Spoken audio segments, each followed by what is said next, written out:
Hi, I'm the Wannabe Coder, and welcome back to the Pac-Man and Python series. This is episode 3, and in this video, we're finally going to draw the maze. You've already seen what the final result looks like in the previous episode, but we'll show it again here as a quick refresher before we dive in.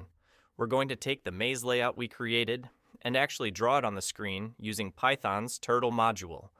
We'll also introduce the concept of classes, and you'll see how we can use them to organize our drawing logic and make the code cleaner and more reusable.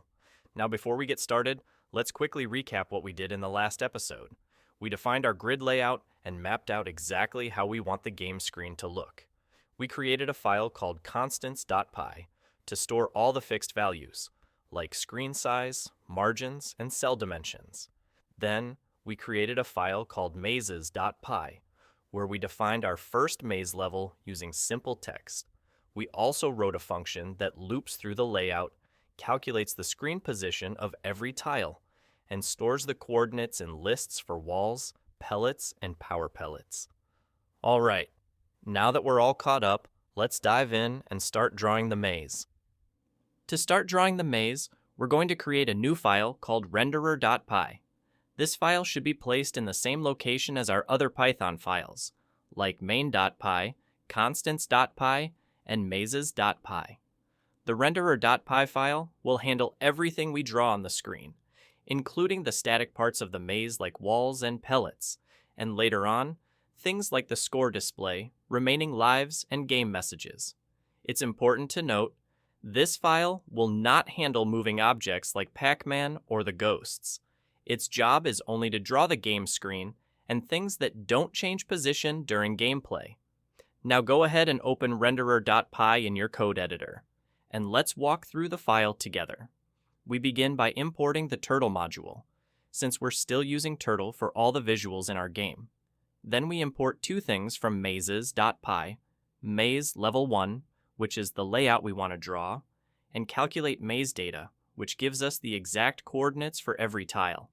Since this file is responsible for drawing, it needs to know two things: what to draw, meaning the maze layout, and where to draw it, meaning the screen coordinates for each wall, pellet, and power pellet.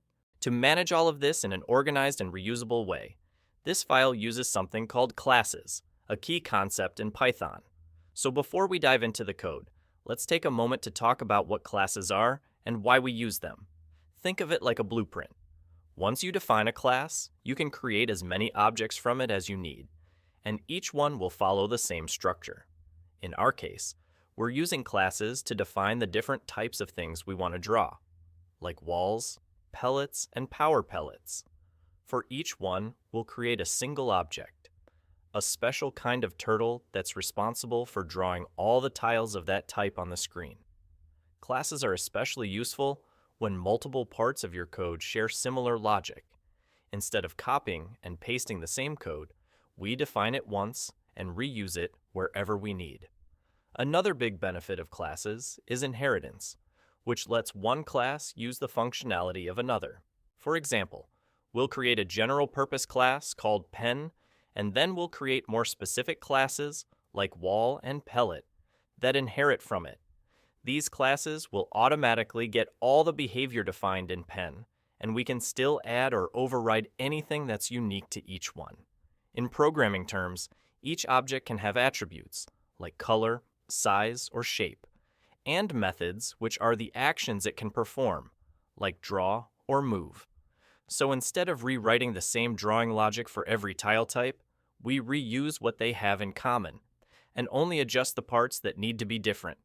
This makes our code much cleaner, more organized, and easier to update later on. All right, now that we understand why classes are helpful, let's jump back into the code and see how it all comes together. We'll start by creating a class called pen. This class will act as our custom drawing tool, a specialized turtle that knows how to draw walls, pellets, and power pellets on the screen. We're defining it here so we don't have to repeat the same code for each type of object. Instead of writing the same setup again and again, we'll put all the shared behavior, like speed, pen settings, and maze data, into this one class. Then, later on, we can create different pens for walls, pellets, and power pellets, each one based on this single reusable class.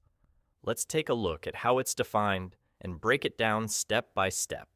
We write the word class, then pen with a capital P because class names usually start with a capital letter. Then, in parentheses, we write turtle.turtle with the second turtle starting with a capital T. This tells Python that our class is based on the built-in turtle class. In other words, it inherits all the basic turtle functionality, like moving, drawing, and controlling the pen. So in simple terms, our pen is just a special kind of turtle that we'll customize for drawing parts of the maze.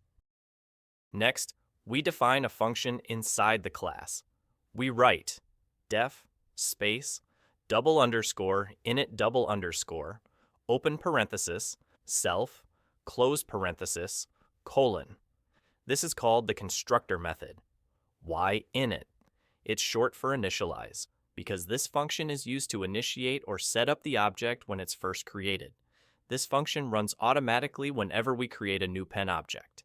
It's where we define what should happen the moment this object is created, so we can set up its appearance, its behavior, and any important data it needs right from the start.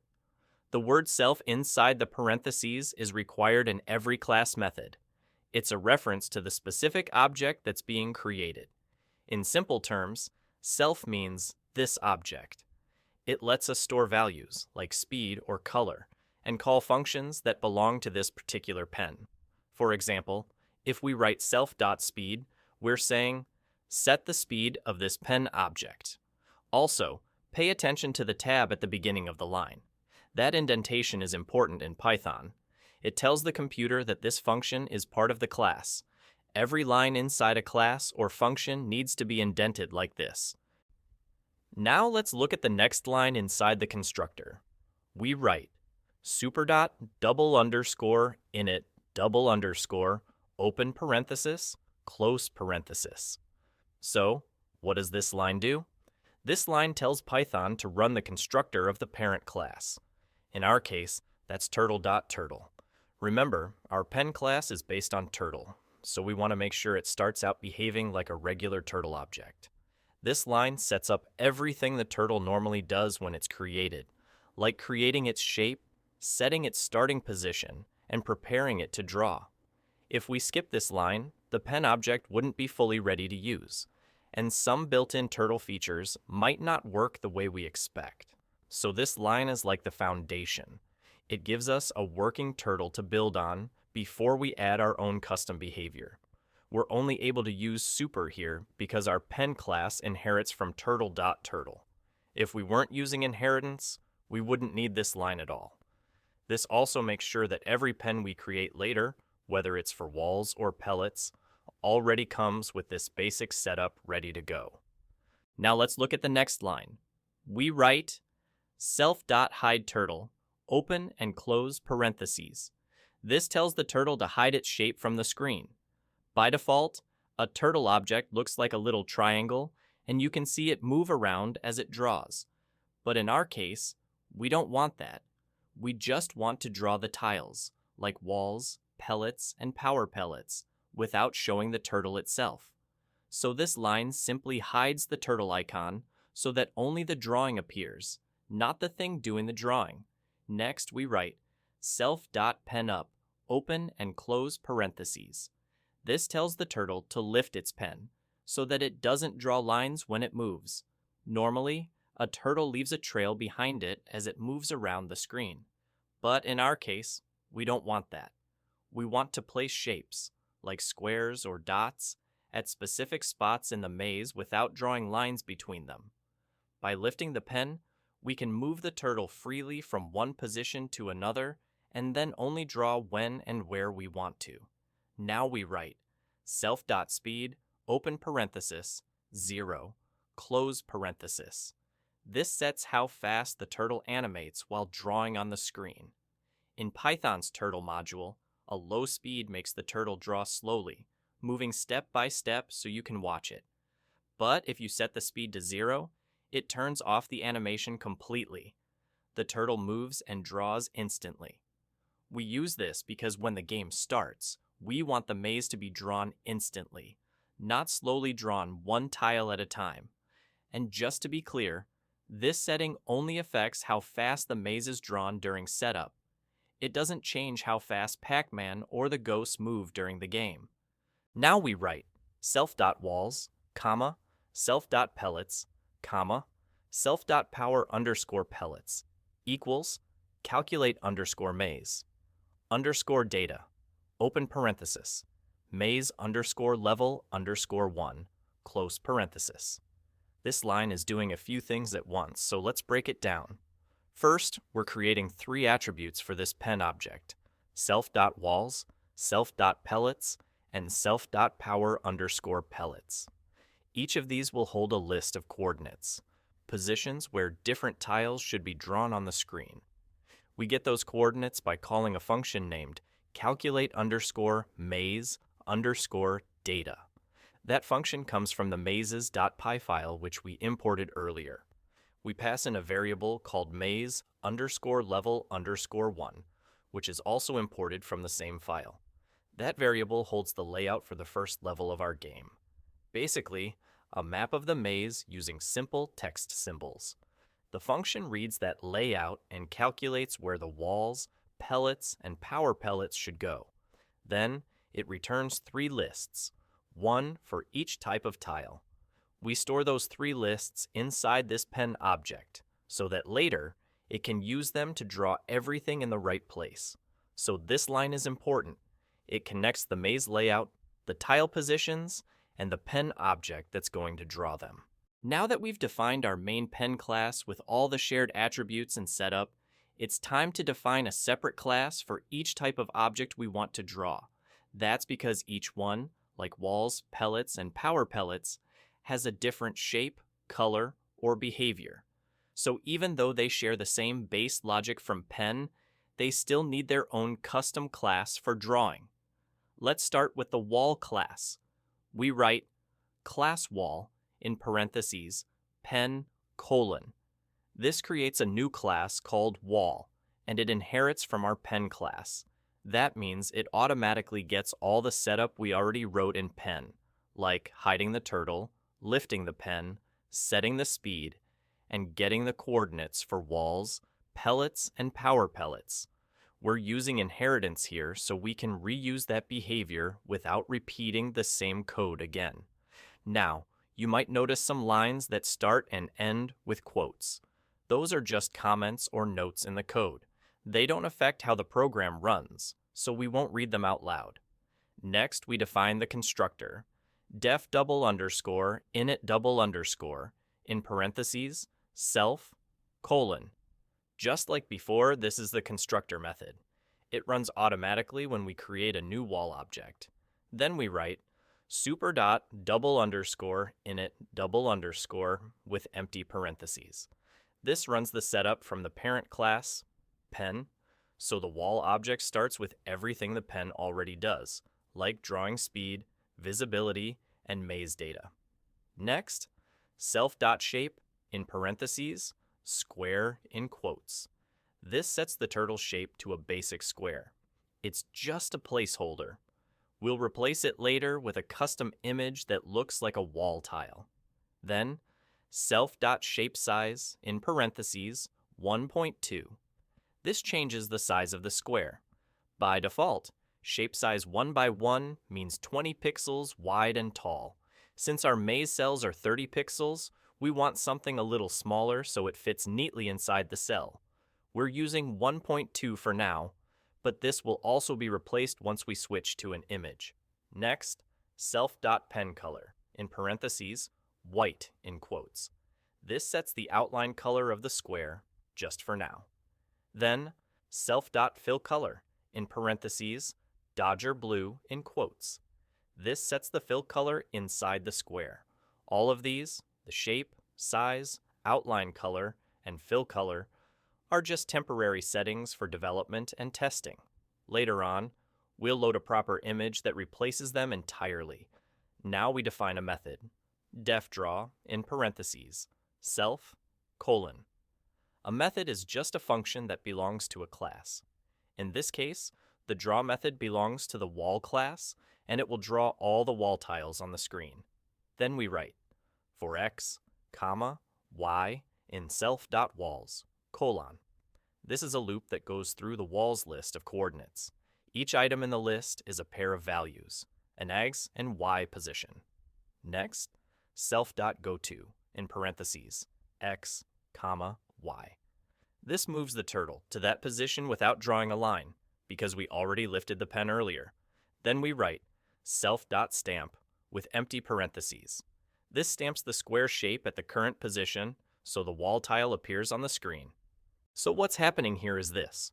We're going through the list of wall coordinates, placing our turtle on each tile that should contain a wall, and stamping a square shape right there on the screen. That's how we draw all the wall blocks in the maze, one square at a time at the correct positions. Now that we've created the wall class, we can define the classes for the pellet and power pellet objects. The good news is, they're almost identical to the wall class, so you don't need to rewrite everything from scratch. Just copy the wall class and update a few things. For the pellet class, replace the loop so it uses self.pellets instead of self.walls. That change happens inside the for loop, where we go over the list of coordinates. Change the shape to a circle, set the size to something small, like 0.35. Use a fill color like gold. For the power pellet class, replace the list with self.power_pellets in the loop. Keep the circle shape, but make it larger, around 0.8. Choose a different fill color, like chartreuse. Everything else stays the same. They still inherit from pen, they still use a draw method, and inside that method, they move to each coordinate and stamp a shape. All right, now that we've finished building all our drawing tools, we're finally ready to draw the maze. To do that, let's switch back to the file that runs the game, our main.py file. Go ahead and open main.py in your code editor. This is where we'll create the wall, pellet, and power pellet objects, and call their draw methods to place everything on the screen. Here's our main.py file, the one that runs the game. Now we add to the code two important things. First, we import the screen width and screen height variables that we defined in our constants.py file. Then, we import the three classes we just created in renderer.py, wall, pellet, and power pellet, which we'll use to draw the layout. Now, scroll down to the initScreen function. Here, we updated the line that sets the screen size. It now uses screen_width and screen_height from the constants file instead of hard-coded numbers. Everything else in this function stays the same. We set the background to black, disable automatic updates, and return the screen object. Now scroll down to the main function. This is where we actually draw the maze. Right after setting up the screen, we create three objects, one for the walls, one for the pellets, and one for the power pellets. We write wall_pen equals wall, pellet_pen equals pellet, power_pen equals power pellet. Each of these objects knows how to draw its part of the maze. So next, we simply call their draw methods, wall_pen.draw, empty parenthesis, pellet_pen.draw, empty parenthesis, power_pen.draw, empty parenthesis. That's it. The maze layout is now on the screen. The rest of the code stays the same. We start the game loop and keep the window open with main loop. So, in summary, we connected the layout drawing tools we built earlier and use them here in main.py to actually draw the maze when the game starts. Let's run it and see how it looks. You should see a full maze layout drawn on a black background with blue walls, golden pellets, and larger green power pellets. At the top of the screen, there's an empty space. We'll use that later for the user interface, like the score and lives display. Now, you might also notice that the screen isn't perfectly centered on your monitor. Honestly, I'm not exactly sure why. It's probably something to do with how the turtle screen handles window borders. But either way, it's a super easy fix. Just go back to the initScreen function and add about 10 pixels to both the screen width and height. Now let's run the code. Much better. So to recap, in this episode, we talked about the concept of classes in Python and how they help us organize code that shares similar logic. We created a base class for drawing tools, then built custom classes for walls, pellets, and power pellets, each one responsible for drawing its part of the maze. And then we brought it all together by actually drawing the full maze layout on the screen. In the next episode, we'll create the star of the show, Pac-Man, and make it move around the maze using the arrow keys. If you found this helpful, a like and subscribe would really help support the channel, and make sure you don't miss what's coming next. I'm the Wannabe Coder. Thanks for watching, and I'll see you in the next episode.